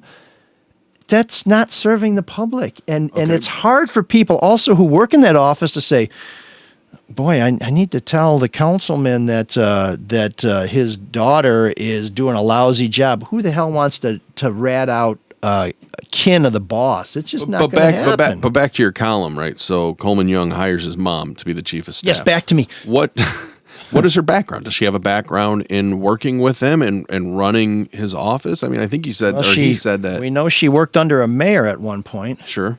Which is how he got here. But that's why he changed his name. But she has an extensive resume, which I reference in the column, which you can find at freep.com. But yet she's someone who knows her way around. She's been involved in public service for most of her life. So you could argue you'd want a chief of staff that you're good at working with, which I would assume he's good at working with his mom. It's just how the world works, right? But to Zach's point, it really is kind of look. I don't like it because it looks bad, which is your point, ML. But I don't even think it looks that bad. On a case-by-case basis, I mean, if this is... Does she get paid? I think you pointed out that she's like 6th out of the 9 chief of staffs for city council members. She is so it's not like he's paying one of her the a most ton. handsomely compensated chiefs of staff there. But you could also argue, if she's such a great chief of staff, why doesn't somebody else hire her? Sure. When somebody gets into the White House, they can bring in the Kennedys, right? Well, every administration does this. You bring in people. Basically, it comes down to people you know, and that's how the entire world works. It doesn't matter what the business is; it just doesn't.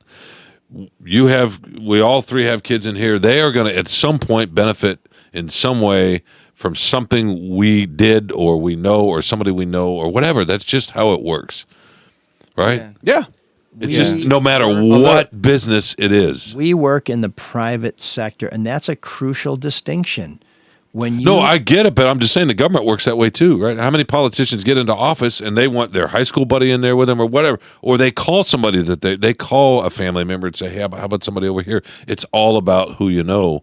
And then you got to do it once you get in there, but that's how so much it's set up. Get the bell ready. Kilpatrick hired more friends and family than any mayor, I think, in Detroit history. And he drove the city into bankruptcy. Oh, for sure. So this is it doesn't something work all the time. We probably want to avoid if possible. And you can't tell me that's a fair point. In a city of almost 700,000 people that you can't find somebody who's equally qualified to do that job. Sure you can. And put another family into a good paying job. The other thing is in Coleman Young's case, he and his mom live in the same home.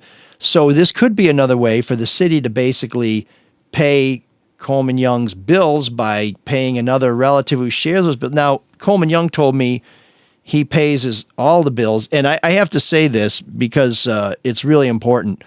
Coleman Young called me back right away. Janice Winfrey, the city clerk, called me back right away. Angela Whitfield Calloway, the councilwoman, called me right away. We had good, candid discussions, asked some hard questions. They gave good, reasonable answers. Most people on city council do not call you back because they don't want to answer questions. So these folks should get credit for taking this head on. Janice Winfrey was not required to disclose she hired a relative. She did. Angela Whitfield Calloway, not required to disclose she hired a relative. She's going to. And that's, again, the problem with the policy. it defines only an immediate family member, which is your spouse, a lover, someone who you declare on your taxes, or someone with whom you live. So this nepotism policy is so narrow that basically nobody in your family qualifies as an immediate family member. That's sort of like saying you can have anything you want on the menu as long as it's crackers and cheese. Don't look at the steak. Well, if you're dipping the forget cracker seafood. in crab dip, then I think you're doing okay. And I know you're very interested in bringing Win Schuler into the conversation, but an Ann Arbor institution. But you ever Win have Schuler? Win Schuler? You ever have their spreading cheese, the bar cheese? Oh, yeah. my yeah. God! No, I've had their, but I thought Schuler was Jackson, not Ann Arbor. To me, once you get anywhere near it, That's what I thought. I think Mark's right. You know, sometimes the son takes over the bakery and it's better, and sometimes the other son doesn't. Whatever, right? It's just that simple. yeah. But that means that business rises and falls on it. When you're expecting us to provide services to taxpayers and you're using our money to do it, we're the ones who should be getting the value, not the family, not the kid, not some idiot cousin. So, excuse me. So we have another feedback that touches on this very topic. Yes. Oh, good. It says, oh, gross. Sorry. I'm not editing that out. Dear Wait, ML. where's Mac's music? We're going to get to it if ML's ever done. Oh, no, sorry. I thought we could play sorry, it under Max. this. No, I just want to hear him cough and sorry, swig more water. I'm not editing Wait, any of that out. we just decided. Yeah, Nepo babies are evil. This cough button is so far away from me. Because the person that usually sits there doesn't need it. Let's hear him drink again. It's because they're a podcasting professional. I'm a dilettante. So, Max, tell us a little bit about this music. Well, it was just something I was messing around with, a little instrumental. I don't know if you guys have ever heard of Jimmy Smith. This is an interesting segue to the conversation about rap sampling, because the song Root Down by Beastie Boys sampled Jimmy Smith. And that's from a really good live record.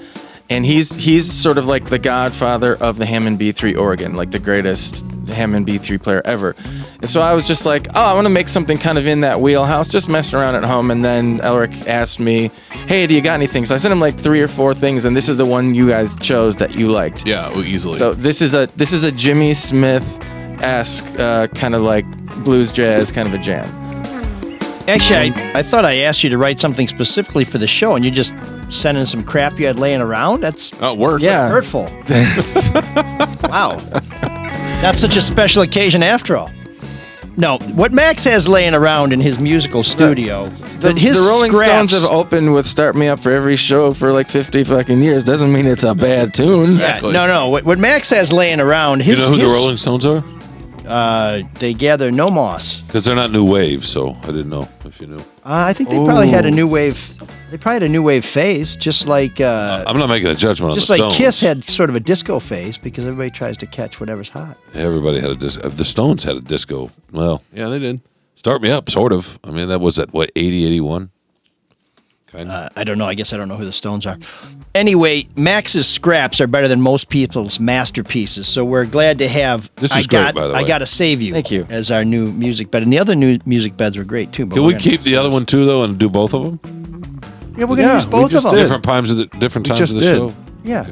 I just want to make sure we do that moving forward. Yeah. Well, thank you for laying that down for us.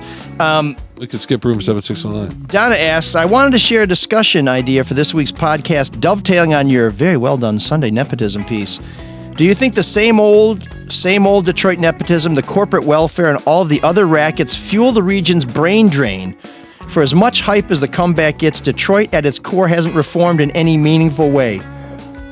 Families and smart college kids are fed up with this shit. And then she cites some statistics that show that Detroit is 52 out of 56 metro job markets, and that Wallet Hub's happiest cities puts Detroit in last place in 182 out of 182. I don't know anything about those statistics, but I will say that when you talk about the brain drain, these are good paying jobs that somebody could start their career with, and they're being kept within a family that already has a good paying job that's funded by taxpayers. And I do think when people say, what course do I have, what path do I have in public service or in my professional career, when they see families gobbling up all the great jobs, that could lead people to say, I'm going to go someplace else. And it just kind of comes down to, we thought we were going to get this problem fixed a decade ago, and clearly the fix was not done. In fact, you could say the fix is in. No? Okay. I guess you could say that, but you're refusing to say that. One other piece of feedback before we move on. Mark says, it would mean so much to me if you could look at my GoFundMe and donate or... What? I don't know. I don't know who Mark is. But he wants our money. If you'd like to support the show, however, we don't have a GoFundMe page, but we do have a little link on our website that Mark will help you find. Yeah, mlsolodetroit.com. That's the website. Right on there. Donate. Yeah. So I don't know what Mark's doing, some greedy bullshit, but we'll use your money only for... Not me. For good things. No, not you, Mark. No, this Mark couldn't be bothered to wear the Soul of Detroit today. GoFundMe, Mark. Me? Yeah, you're wearing Drew and Mike. That's just a shirt I put on. Dude. It's not like it's... It's not a uniform. I didn't know I was supposed to have a uniform. Not like it's a special occasion. Watch it was like my GoFundMe anti-nepotism in Detroit something or whatever, and you just threw it in the trash. Oh. There you go. But I bet it's run by his daughter. Yeah. What a bunch of bullshit. So it's irony abound. Or his son. Here in the soul of Detroit. Or them. Could be they, them. Yeah. They could be using whichever damn bathroom. Like, so I mentioned at the top of the show that Trump by now or very soon will be arraigned, and we will not see his mug shot. And that's because the feds have decided that it's not a public record, which is, of course, wrong, but that they don't want to release it. And whether Trump should be arraigned and all that other stuff, we can talk about that in the future. I don't want to get into that right now, but I do want to talk about this policy that has been practiced here in the Eastern District of Michigan in the U.S. District Court, where the feds who used to release mugshots of people who have been charged with crimes and arraigned or charged, formally charged, they don't release them anymore. The Free Press challenged this in court. We did not prevail. And I want to tell you why it's such an outrageous policy by the feds, because their concern is that if they give you a picture of someone, it could somehow damage their reputation or have a deleterious effect on them. But if you've been charged with a crime, these are the same feds who put out a statement that says, so-and-so is a piece of shit who robbed a nursery school, sold drugs to teenagers, got prescriptions that they weren't entitled to and ripped off Medicaid, says all the most horrible things they can possibly say about them, but they just don't want us to know what they look like. So that would be deleterious. That's what a fantastic word. It's so inconsistent, and then they will charge people in federal court with violent crimes that they accuse them, they allege, and of course you're innocent till proven guilty, that you're the leader of a gang, or that you're a dope dealer, or that you're a terrorist. These are the kind of people that they think they're that likely to be found guilty that they've charged them with a crime, because you can't just charge people with a crime because you don't like them. You have to have a reasonable expectation that they will be convicted by a jury of their peers. If you think they're that dangerous that we need to know their name and their age and where they're from, shouldn't we also be entitled to know what the hell they look like? Because if you're a frigging madman and you're sitting next to me on the bus, it'd be great to know what you look like, because I'm probably not going to ask what your name is. So this policy is ridiculous. Right, Sean? Yeah, I agree with you completely. Thank God, we finally, 200 friggin' episodes in, we agree on something. And I know Max is with me. Mark is... Yes, why not show him? Jesus. Mark's already preparing for the Drew and Mike show. He's Although like, let's wrap this up. Why is the print format not stigmatizing, but the photographic format somehow is? And you can do a keyword search by name, but you can't say, show me the ugly guy with a tattoo on his face that says kill. Yeah, if you're going to arrest somebody, you have to have a reason to do it. So if they've fulfilled all of those requirements to arrest somebody, then that everyone's always known that's part of the deal. But I mean, that one guy got like a modeling career out of his mugshot once, so it doesn't always go down bad for the people who, or Frank Sinatra or whoever. That's right. Yeah. Pick your poison. And there is that website on women in prison who are looking for pen pals. Have you ever seen that one? There's some. Yeah, you can get a pen pal in prison, Sean. Okay. Fairly. Well, I mean, you love people. You might not reach out to somebody. And Sean just passes his note to the cell next to him. He doesn't need to go on the web for that. That's true. That's Although, true. Of course, he is a the murderer. backfiring thing could be like your Night Stalker type scenario where the women are going and marrying him in prison and all that shit because they saw what he looked like. Oh yeah, right. The somebody married Manson, right? They wanted to marry Manson, yeah. Yeah. So, well, and that Brian Goldbooger guy is getting chicks thrown at him left and right. The guy that killed the 4 University of Idaho students. oh wow, and isn't he an incel? So what's the point? Oh my god. I don't know if he's an incel or not. He's just a loser Okay. and a murderer. And the worst way you say criminal that. ever. What? He's like a Loser. He is a loser. He's a fucking Wasn't he murderer. studying criminal justice? Yeah, I but think he he thought drives his car and gets picked up by multiple cameras. He doesn't try to like steal a car or take someone else's car, and his phone is like pinging the entire way Yeah. there. What a fucking idiot! I know, and he left DNA behind. Yeah, And didn't he drive by while they were doing the search of the house multiple times. Yeah. Uh-huh. So I mean, come on, dude. I mean, we really, I think Drew should give up this whole podcasting thing and murder open his consultant. murder consultant business. Guy watches a lot of true crime. Yeah, I don't know how it pays, but I think there'd be a demand. Well, for there's that an ethical service. issue too. Oh, really? I would think. Yeah, you don't want people murdering people. What are you guys watching before we go? You? Oh no, I want to hear the recommendations. Oh, you mean on television? Yeah. We always get recommendations. We do need another music bed. 1923 was pretty good. Yeah, did you like that one? Is that a that's With like Harrison Yellowstone? Ford. Yeah. a It's like prequel to Yellowstone? I actually don't watch Yellowstone. People have told me to, but the one of the prequels where Harrison Ford is like the cattle rancher. Well, Harrison is in. I know you and I have talked about Shrinking on Apple TV. I haven't seen Shrinking, but Oh, yeah. I love it. It's I think good. It's Okay. really the same people that did Ted Lasso, but I think it's way better than Ted Lasso. So 1923. I like Shrinking. that. Yeah. What I've else? heard Shrinking's good. Shrinking also has Harrison Ford. that's what made me think of it. That's what Right. I said. What about you, Mike? Does it have to be current or could No, it be old? could be anything. There was one on Amazon Prime. It was just a one-off anthology season called 000. I've seen it. It's fabulous. Oh my god, yeah, that was It's one of my intense. favorites. Yeah, brutal. Oh but my god. So, Have so- you seen What's that? it about? The drug traffic, cocaine. Yeah, there's sort of 3 different stories. There's an American sort of legitimate business family who, underneath it all, is a drug dealing family, but they have a lot of political influence. And the father gets killed, and then it's like the kids have to take over the business and figure it out. And they're like, oh my god, dad's this big time drug dealer. Then there's this Italian mafia family, and then there's this like South American sort of paramilitary group that takes over for a drug cartel. So it's like these 3 converging stories, but it's all about these drug shipments that are going in between the 3 worlds. How cocaine moves around the planet. Oh, basically. Yeah, it's fucking great. And the paramilitary part in particular. Yeah, The actor who plays the lead for that part. Oh my god. It was brutal. I mean, yeah, that show is not for someone who doesn't have a stomach for violence, but very well done. That makes me think of a preview I saw last night for Mafia Mama or something with Toni Collette, where she finds out her grandfather was the head of the mob and she's inherited the mob or something. It looks That sounds awful. realistic. It looks I do love Toni terrible. Collette. She's but phenomenal. She's yeah. She goes to some meeting of all the mob bosses and she brings muffins for them or something. I mean, it looks like one of those things where who greenlit this? It just looks terrible. Did you ever see The United States of Terror on No. Showtime? What a phenomenal! She plays a multi-personality person. I remember hearing about it. Another new movie that's out there on Apple TV Plus is the movie on Tetris, which sounds weird that you would want anybody would want to see a movie.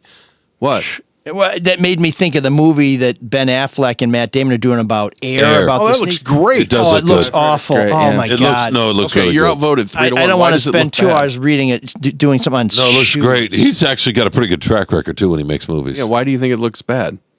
Have you seen the trailer? I'm just not interested in deifying Michael Jordan anymore. not. I don't I don't care think about that's what it's shoes. about. not what it's about at all. It's about the salvation of Nike or something. No, it's about the start of Nike for one, but it's Yeah, who's the agent? Not I can't interested. think of his name. It's Matt about Damon plays that. him.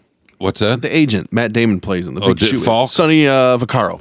Oh, this. Oh, yeah. It's about Vaccaro. him and him getting that deal and him, kind of growing what shoe deals Well, are. just now. the beginning of global celebrity Not too, interested. right? No, it's a cultural. Well, then you wouldn't like the Tetris one. It's a sociological Definitely look not. at. Yeah, that's okay. A little nuance for you. That's okay. The though. Tetris one is about how the U.S. or the USSR is falling apart and everybody's trying to grab whatever money they can. That's too much nuance. Too. And you have this great game that everybody loves playing, but they need the international rights from the Soviet Union. So who holds them and how do they get them? And it's a fascinating story. That I'm interested in. It sent me down a rabbit hole to go, how true is this movie? Because it just seemed like some parts there's no way that could possibly be true. Yeah, where they anchor it to some obscure thing like, no, this has geopolitical ramifications. Like, no, it's just a dumb video game. It did. That's the crazy thing. A lot of it seems to be true, except there's a car chase in there that didn't happen. And there's another character that's kind of a bunch of characters together to represent the corrupt government as the USSR is falling. Efficiencies, so to speak. Yeah, but I was riveted. Taron Egerton plays the main character in there, the guy that's trying to get the right. It's a really, really good movie. I hate to say it, but we watched Line of Duty again. Line of Duty. Yeah. What is that? It's a British... it's all you watch. It's all you two watch. Top show. It's great. Actually, I need to cancel my BritBox. I haven't watched anything in about a year. That's $72 I wish I had back. Yeah, no, keep it because there's a lot of good stuff on BritBox. Well, I just watched... I'm rewatching Justified because I love Walton Goggins, who is the star of the show. I don't care what anybody says. Aren't they rebooting that? I think there's talk about doing another season because Timmy Oliphant bought the rights or something like that. But... and I watched the first episode of Succession, which I've not seen that. I was underwhelmed by, but that show, I love that show because I hate everybody on that show. It's the only show I watch where I don't cheer for anybody and I still feel good at the end because I think they're all so vile that if I liked any of them, it would say something about me. Yeah, I'm trying to think of what we watched. I don't Gentleman talk Jack, about which enough is pretty about good. myself as it is. That's an HBO series, I think. Is it about whiskey or no? It's about a lesbian in the 1820s in England. It's actually it's terrific. What about Peaky Blinders? We haven't seen the final season of that. Caught up on that. Yeah, we got to catch up on that. Anyway, Still so now you have gotta things to watch do, that Sean. first You happy? episode. Yeah. Thank you. What's going on with Carlos and Sean celebrating their 72nd episode? Unfortunately, yeah. No, we're doing great. We're probably going to get into the free agency and the Lions and how they're going to win the Super Bowl next year. Boy. No, we're not. I don't know. We'll do whatever Mark says. I didn't say anything. Wow. All right. Tough. Riveting. Tough place. Well, we appreciate you sticking with us for 200 episodes. We hope you'll be with us for at least one more, and that'll be next week. We are trying to tie down a pretty good guest. We've been here's who we're trying to get, just so you know if you're planning ahead. Thank you. We're trying to get a hold of a woman who grew up on the East Side who's been playing professional basketball in Egypt. I don't know whether she's been talking shit or not, but we'll find out. We've been trying to book a drag queen. Hopefully, we'll be able to get them locked in soon. Chief Craig, we continue to talk to Chief Craig and try and get him on the show because he has a lot to say about where the Republican Party is going, and we want to ask him about where he's going because he still is a very viable candidate and has some interesting insights. And there's all kinds of other fascinating people we want to bring with you. And then always chance that we'll just have a good old jaw jack amongst ourselves. So there you go. So we're pleased to have you with us every week. Please stick with us. You can find out what we're up to at Elric on Twitter. You can follow on Facebook, MLELRICK. That's just ML Elric. And please, whatever you do, subscribe to our YouTube channel. It's Soul of Detroit. Subscribe, like, hit the bell for alerts so you know when we go live. And until next week, we turn to Cyrus for the 200th time to say, take us out. Can you dig that? Can you dig it? Can you dig it?